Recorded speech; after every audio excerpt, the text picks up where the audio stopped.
Today is 27th of July 2008, and we are going to have session on Taharat, session 1, and continuation of Ma'rifat Nafs and Wujud of the last session. So I wait another 1 minute so everyone gets settled down and get the pens and papers and whatever they want.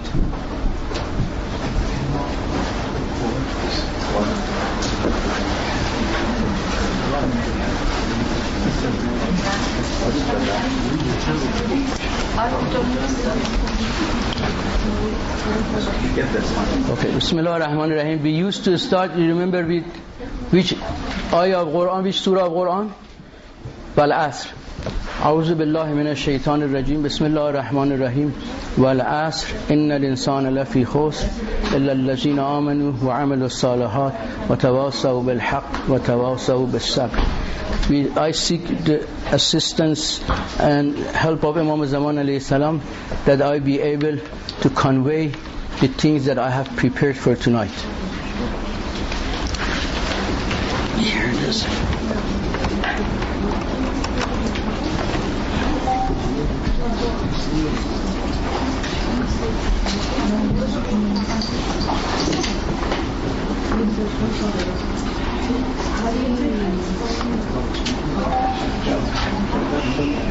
It's coming?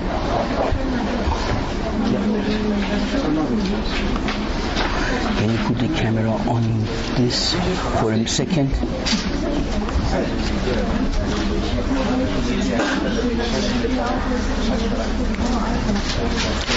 Okay, I start. It seems there is no question. Alhamdulillah, everyone has understood everything I have said so far.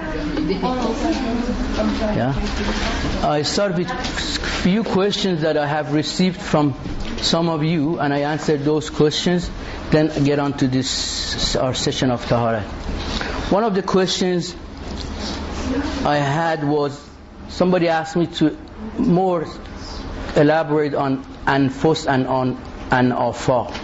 If you remember, in one of my last 2 weeks ago, I spoke about what we are doing. We are trying to study and learn and gain revelatory ilm or intuitive ilm, or the ilm which comes from within. And the ilm which comes from within is called anfus. Anfus is the plural of nafs. Nafs means self, right? Or the soul we have in us is nafs. So we are those who want to learn revelatory or intuitive or internal knowledge. They are learning ilm anfusi, and as opposed to afaq. Afaq means external. Anything which is outside us is called afaq. Afaq is the plural of ufuq. Ufuq means horizon. So afaq means something which is not in us, it is outside of us. If you look at the meanings, all the meanings, translations of Quran, there are all those translations and all the tafasir that you see, all the interpretations, they are all called tafasir afaqi. That's interpretation of outside world. What does that mean? For instance, we see sentences in Quran which talks about animals. We immediately turn out outside, we want to find that animals. When it talks about dog, we immediately our mind goes to a dog that exists outside.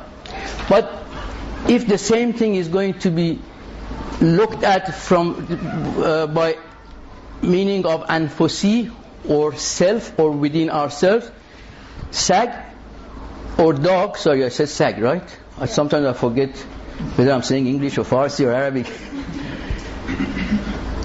When you look at, when I hear the word dog or kalb in Quran, immediately it refers me to the characteristic of the dog which exists in all of us.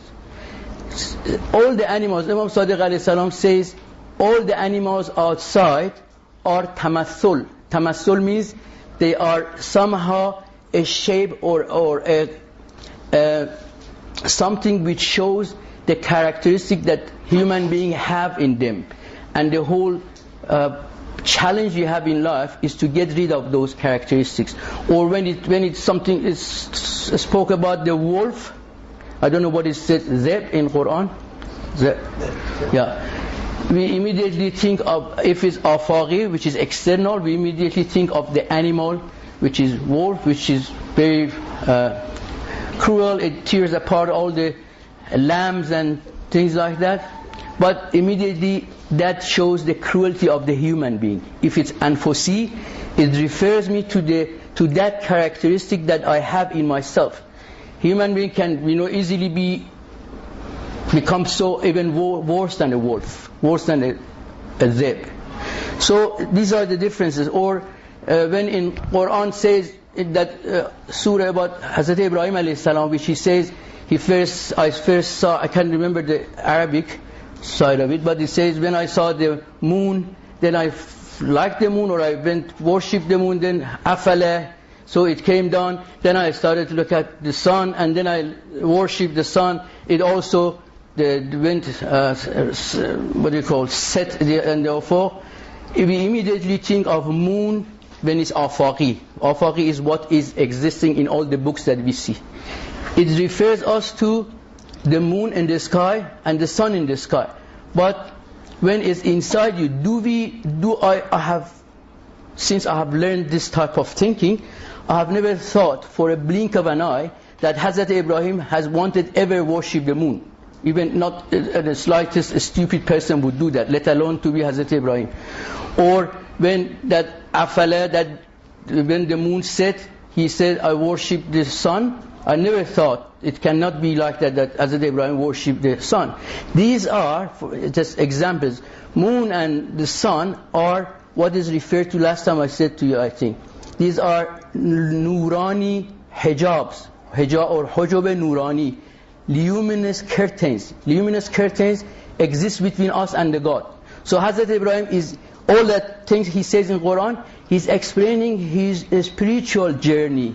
That he first saw that the moon, that moon is an station in the journey, and then he reaches to the sun, that's another station in the journey, and the way it goes.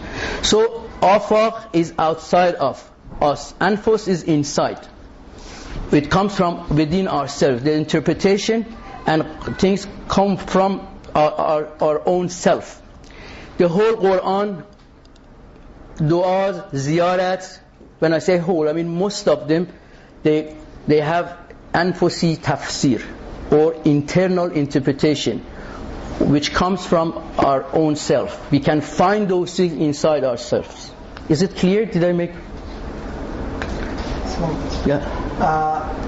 Is the tafsir afaqi and tafsir nafsi parallel to each other or complementary to each other? That is, all the verses of Quran have both. Very good question. Very good question. It is not to say those tafsir afaqi are wrong. It is only to say there is anfus and there is afaq. Remember in the issue of awalim or universes, when we were discussing, one of the things I said that similar to the outside universes of aql, intellect, and universe of barzakh and in universe of matter, I said that all of them also exist in us. Remember that? We in us have the universe of matter, which is my body, which is sitting here and talking, and I also have the universe of barzakh in me and universe of aql in me. So there is an issue here. I don't want to make more confusion, because when you make a question, to explain that question I may have to say more. But there is an issue called tatabuq kawnain. Maybe Arab language people understand. That means matching of two universes. The universe is not matching of inside human being, because human being has got all those universes, and outside human being. So those tafsir are not wrong, but they are a different thing. When it talks about arz, we immediately say is earth. When it talks about a sky, we immediately think is, when it says sama, we think of a sky. Whereas when it comes to yourself, it's not. Arz doesn't mean earth, and the sky, sama does not mean sky. When it comes to tafsir nafsi, I want you to do this probably for your Mah Ramadan, is Shahr Ramadan. It's very good practice. Do read your Quran readings in Mah Ramadan, but also look at Quran in this way again. That take wherever you see the word ard, take it as your body and nafs. And wherever you see a sky, you take it as being, you see sama, take it as being aql.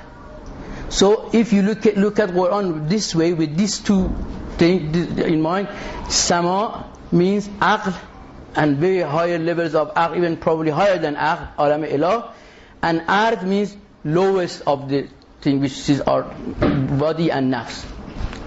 Okay, look at the Quran like that and work on it. You go do search and see what other meaning comes out of the verses that you see with this way. So, is it enough about afaq and anfus? And the other question was, I was asked that in one of my talks, apparently I have implied that if we do any sin in our dream, we are accountable for that. I didn't mean that. So we are not accountable for the sins in our dreams. And another thing was whether somebody asked me, if we do not recite Dua Kamil on Thursday night, instead we try to learn the meaning of Dua Kamil, is it not good?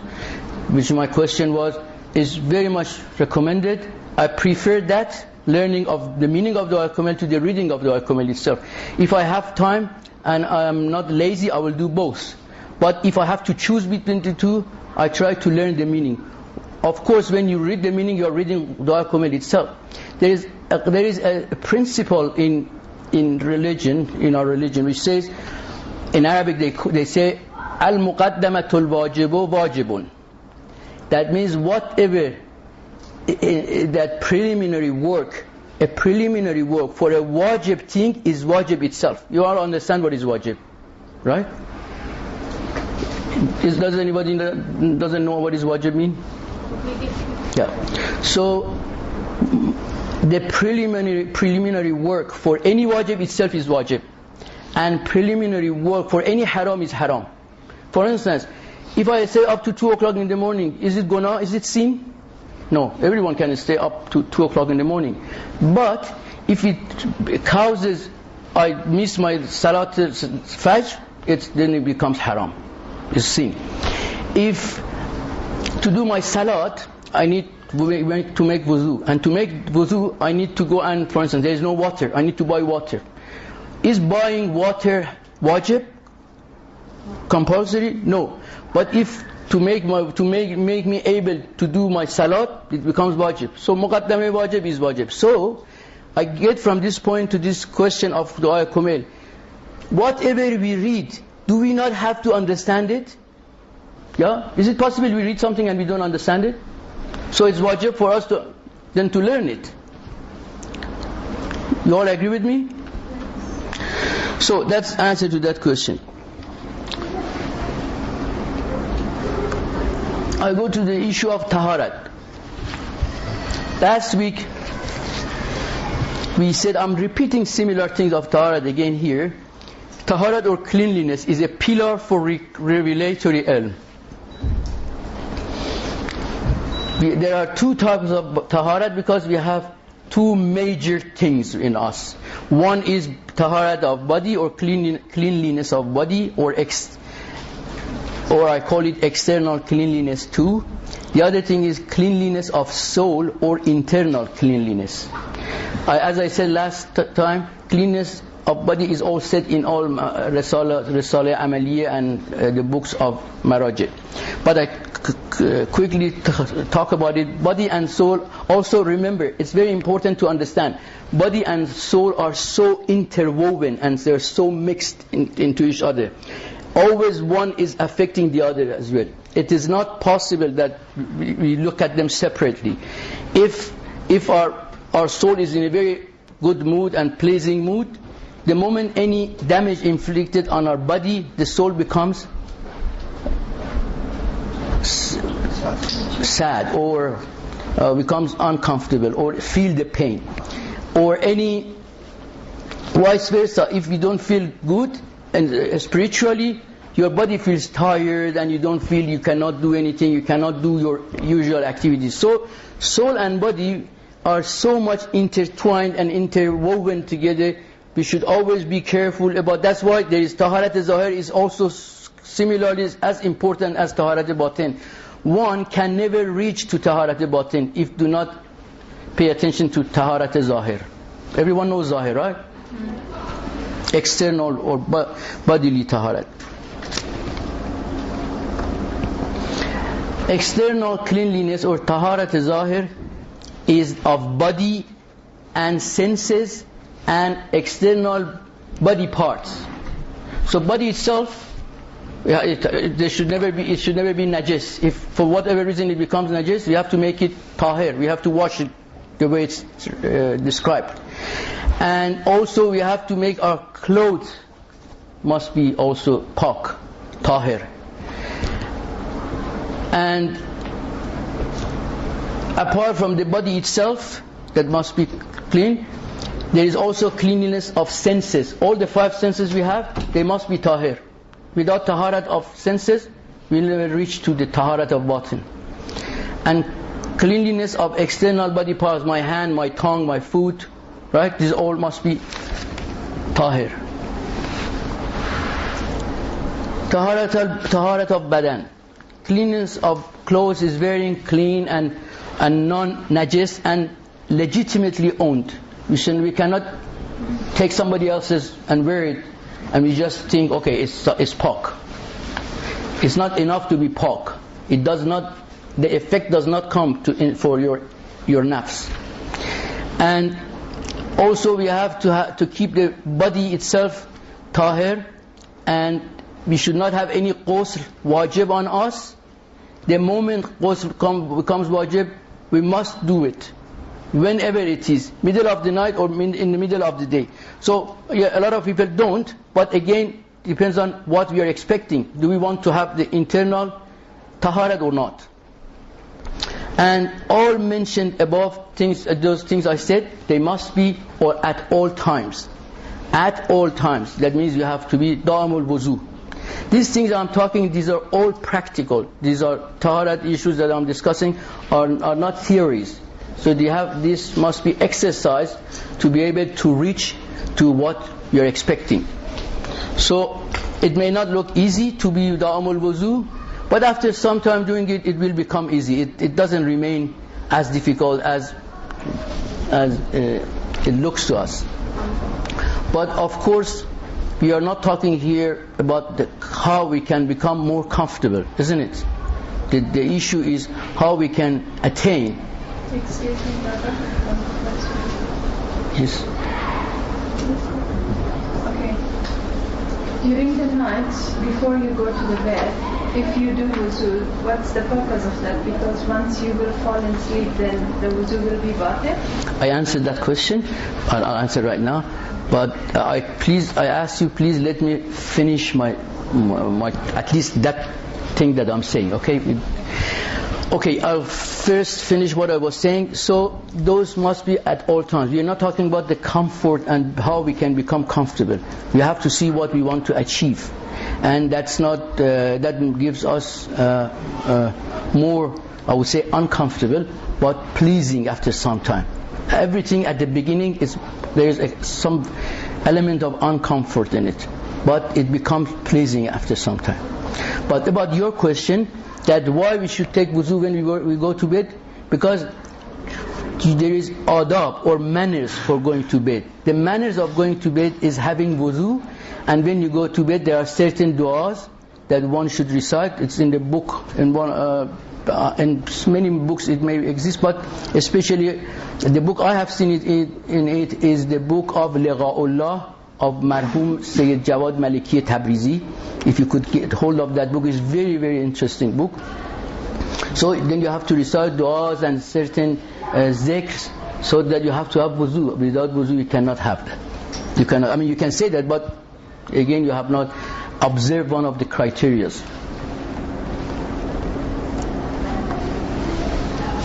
Let me tell you, in the next slides I'm talking about recommended and forbidden. Recommended and forbidden, Recommended means anything which is wajib and mustahab. I've called it recommended. So in the next slides, wherever I have said recommended, I have meant wajib and mustahab. Wherever I have said forbidden, I have meant haram and makruh. Okay? And wherever I haven't said anything, do you know that there is also something called mubah? Yeah. Everyone knows what is mubah? Means there is no preference in doing it or not doing it. But if one starts the journey of nafs, would soon realize there are not many mubahs for him.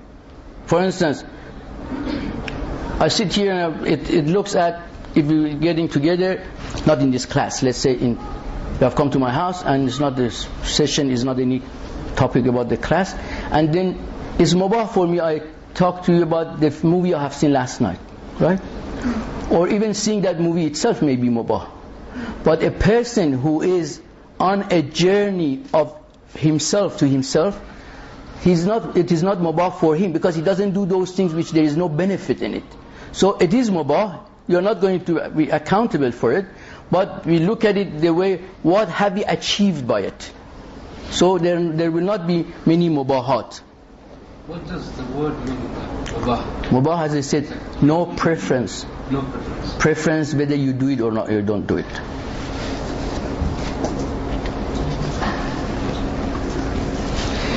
Cleanliness of senses.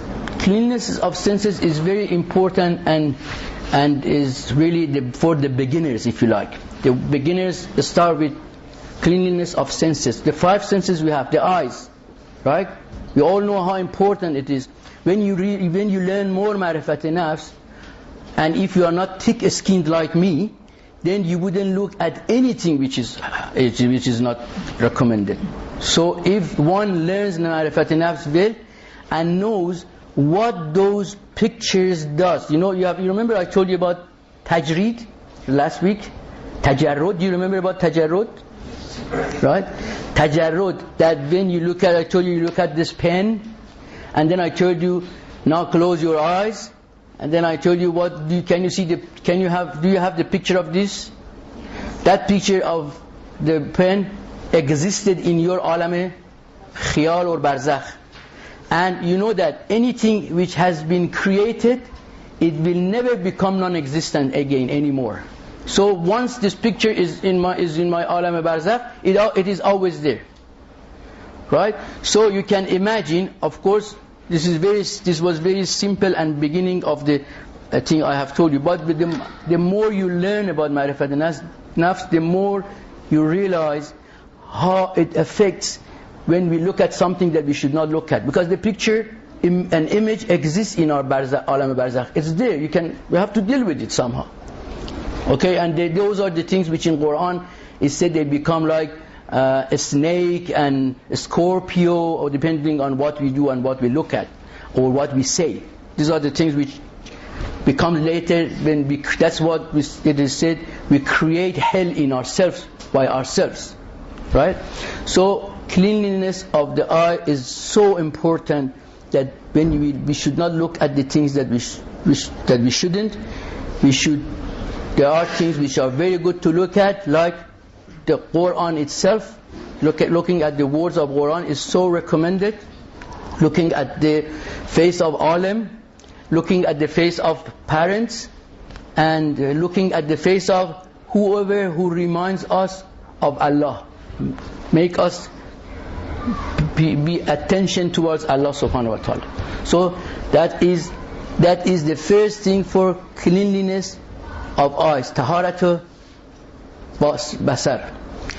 And then cleanliness of ears. Similarly, cleanliness of ears is so important again.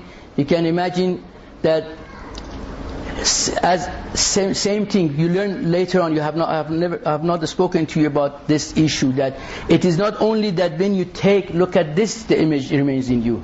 When you listen something, there is that thing which is listened, it has got a form as well. I called it, you remember, surat. There is a surat barzakhi. Surat is not face. Surat means form. In our topic, in our context, surat means form.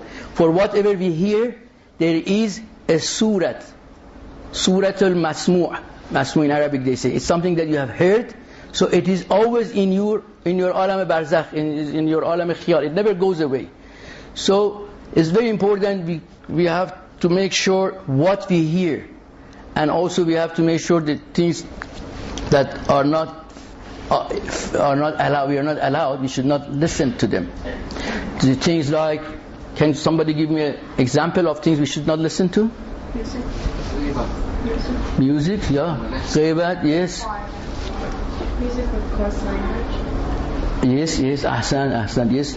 Coarse language, and music, and someone else's conversation. Ahsan, exactly. Istiraq sam. That's called istiraq sam. Someone else's conversation. Somebody was sitting beside. There was a gathering. Somebody was writing a letter for somebody. The person next to him was looking at his hand, and this man was really annoyed. He wanted to write, but he was looking at his. And then on his letter he wrote, and a stupid person is sitting next to me and looking at what I'm writing. And that man said, who is stupid? So either istiraq sam, listening to other people's talk, or looking at other people's writing, or things that we are not allowed to look. These are all to do with taharat.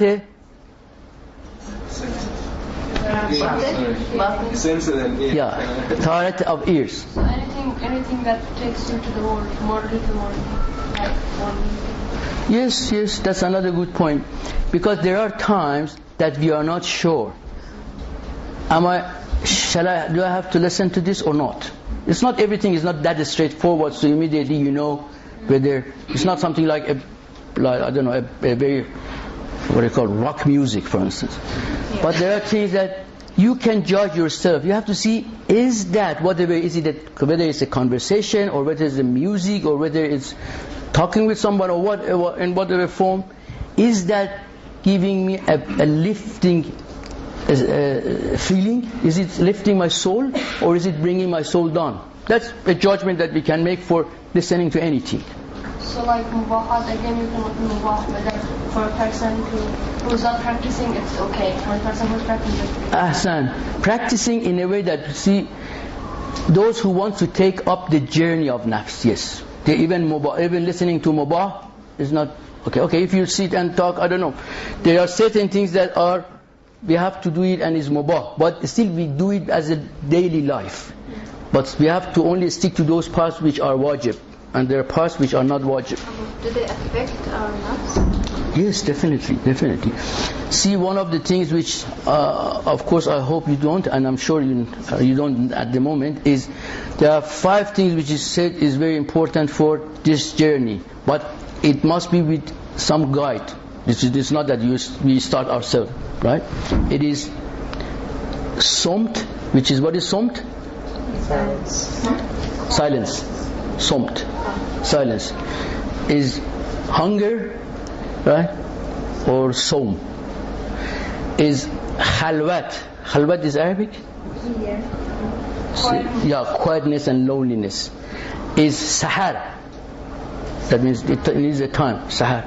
What was the 5th one? I can't remember. Maybe it was tears of the eyes. So these 5 things are so important in the journey of nafs.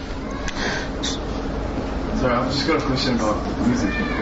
No, I don't take those type of questions. The reason is after the class, because otherwise I won't be able to finish this. Can you sort of repeat that? The tears and silence, hunger, quietness. Hunger,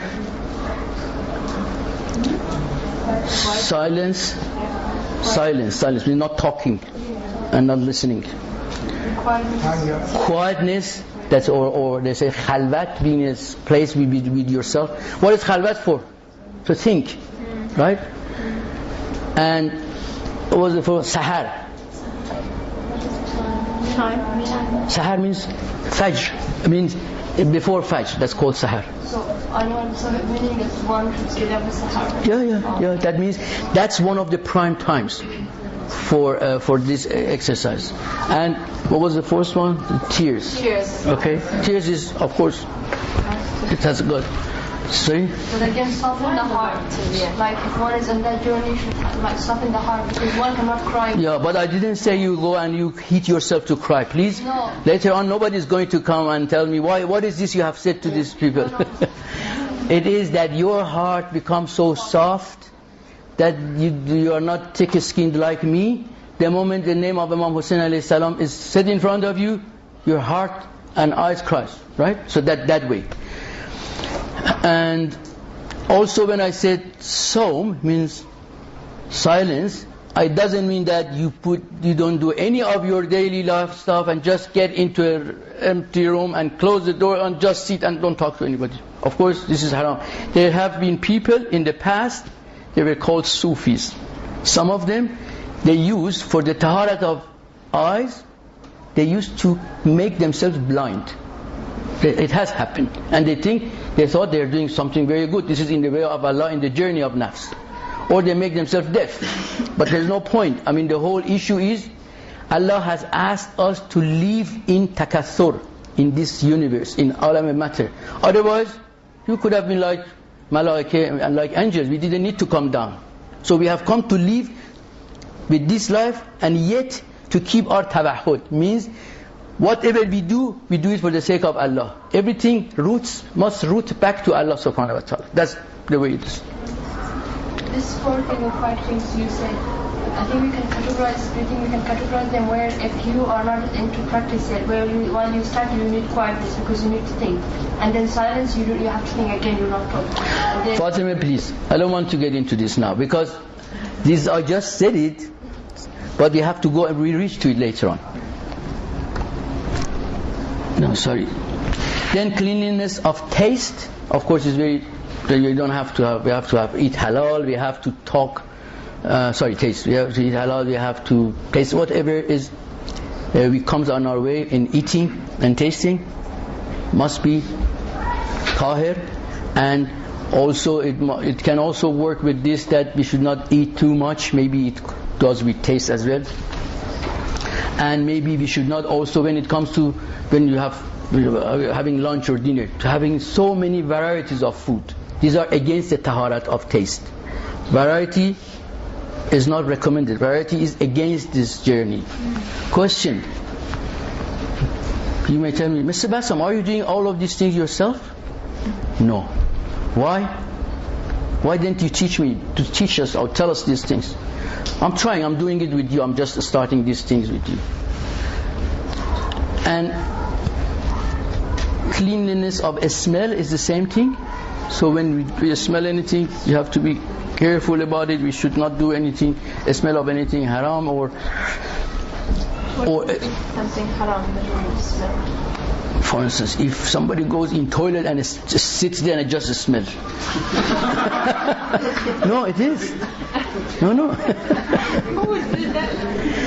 No, okay. There are certain things which the soul does not like. Okay? There are things that soul doesn't like. They are haram. So, for example, a person is poor and he goes in, for example, in a restaurant, he doesn't have money to, buy food or something, and he smells the food. Is that something haram? No, I don't. Let me tell you. Sorry. Let me tell you. Let me give you. Tell you an example. Maybe smelling the scent or fragrance of a woman passing by. A good example. So the more haram is done by that woman, of course. But this is an example. But I tell you, last November I went to India, and in India I was with my wife Marjan, and then we were invited to a city called Porbandar. It was really poor city. Bandar means port. I went to Porbandar. The moment, it was a very small city, the moment we were entered to the city, there was such a smell. I cannot tell you it. I had never, from the airport.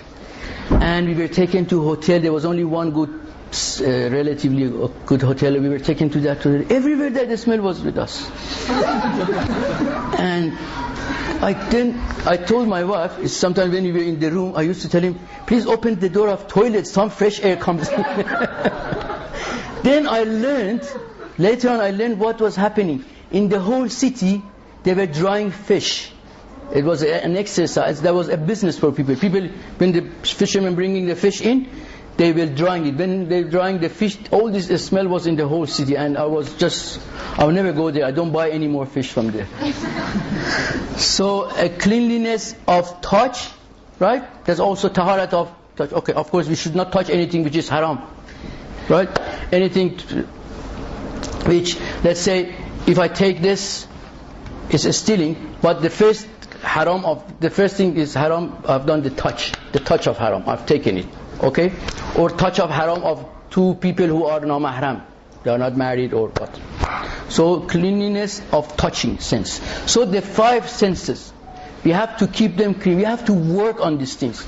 These are practices. This is day-to-day practice. From the day we get up, some of us will go to work, some of us will go to university, and we are facing all of these things.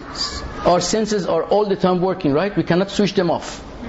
They're either hearing something, or we are talking to somebody, or we are seeing something. All the time these 5 senses are doing their work. So we have to be careful and make sure we give them the right proper taharat and cleanliness. Yes? You know, Ammul, how you said that our zahir is connected to our batin. Yes. And if you cleanse your zahir, it affects your batin. For example, what if a person is always stays in wudu and the person doesn't see much change, or you think there is a change that the person is not realizing, or? Yes, it is not. Yes, it is very, very possible that you always keep the wudu, become da'amul wudu, but you do not feel the effect immediately. But I can assure you, this is from the person whom I call myself the student of him. If I'm qualified, I'm not most probably even qualified, but that's one of my good days of my life. When I was 27, 28 years old, I came across a person called Ayatollah Nijabat, who has died now. So I forgot what I was going to tell about him. But your issue was about whether you do wudu and you don't notice whether you're...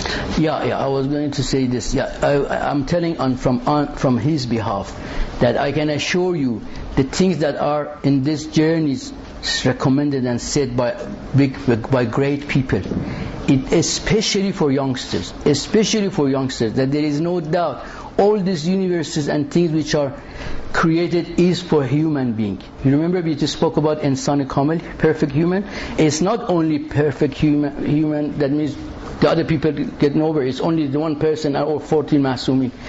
That is not, don't think that seeing malaikatullah, seeing the angels, discussing with angels, this only belongs to those type of people. No, it is for everyone who can take this journey.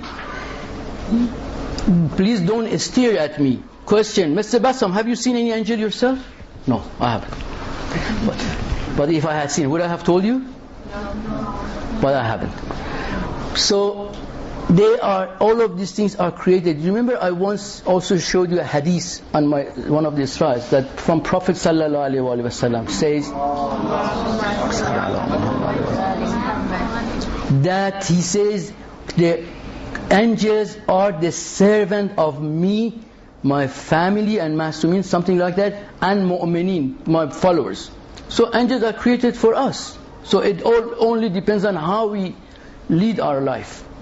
So we can become so raqiq, so light in spirit and in nafs, that believe me, that if you have say you have taken wudu and somebody does a qibat, and you listen, you feel that you have no more wudu, although according to Risala you still have wudu, but you become so light in your nafs that you can see immediately, you feel the effect of the things we do.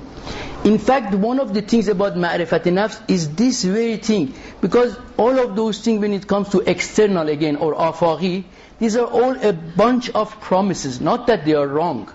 That you do this in Quran is full of them, all of them, and in all of ahadith. That you do this, in hereafter you get this. You do this, you go to hell. If you do, if you are a good person with your family and your children, you get this type of sawab. And all is promised. For when? For hereafter. In Farsi we have a saying, we say, a cash slap on the face is preferred to a huge nice gold for the future. So when you look at things and foresee within yourself, there is not such thing for future. You can see everything right there, and then when it happens, if God forbid we do ghibat, we feel it. There was one of the very known urafa called, if I'm right, I hope I'm not wrong, I think he was the teacher of Imam Khomeini Rahmatullah alayhi as well, Ayatollah Shahbadi. I think it's one of his sayings that he comes and he says one day in one of his classes, so that he has learned it, he has seen that. He says, now after 30 years, he was so happy that day. Now I can say with 100% certainty that I got rid of Riyah. You know what is Riyah? Yeah. So he could see that no more, he has no more Riyah in him. So this, yes, it has effect, but it takes some time before you come back in. No more question. No. What did you mean by saying you become light? It means your spirit, when you do a lot of good things and you are in the journey, you observe all of this taharat, you notice the darkness in you and the lightness in you. So that's what I meant. Cleanliness of external body parts. Cleanliness of the feet is using them in recommended acts. Of course, it's very obvious for all of us. Feet, hand, tongue. Okay? These things that is our external body part, we do all of the things with them, right? I didn't say eyes and nose, all of those are there, but I covered them in the senses. So these other three body parts, before you use them, we have to think about it. That's very important, thinking. There is a hadith I've written here from Imam Sadiq alayhi salam. He says, Al-jahilu qalbuhu wara'a lisanuhu wal-aqilu zabanuhu wara'a aqluhu. That means an ignorant person, his heart is behind his tongue. That means before he thinks, he talks. But he talks first and then he thinks about it. While the al-aqilu zabanuhu wara'a aqluhu.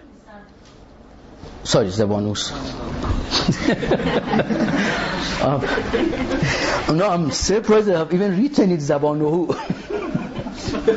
Are you reading from my own handwriting? So that means an aqil, a person, an intellectual person, is a person, or a knowledgeable person is a person whose tongue is behind his aql. Aql is in forefront. His wisdom is forefront. He first thinks and then he tells things. It's same thing with your food. Wherever you want to go, you have to think. This way I'm going, is it right? Does it take me this road? Does it take me to the right place? Does it not take me to casino, for instance? I give an example which never happens in us, but I need some examples. And if I want to find examples, there is no bad example in this crowd here, so I have to use some. So the hands, the foot, the tongue is very important. Especially in Farsi we say, Zaban surkh sar sabz dahad barbad. The red tongue will give away the green head.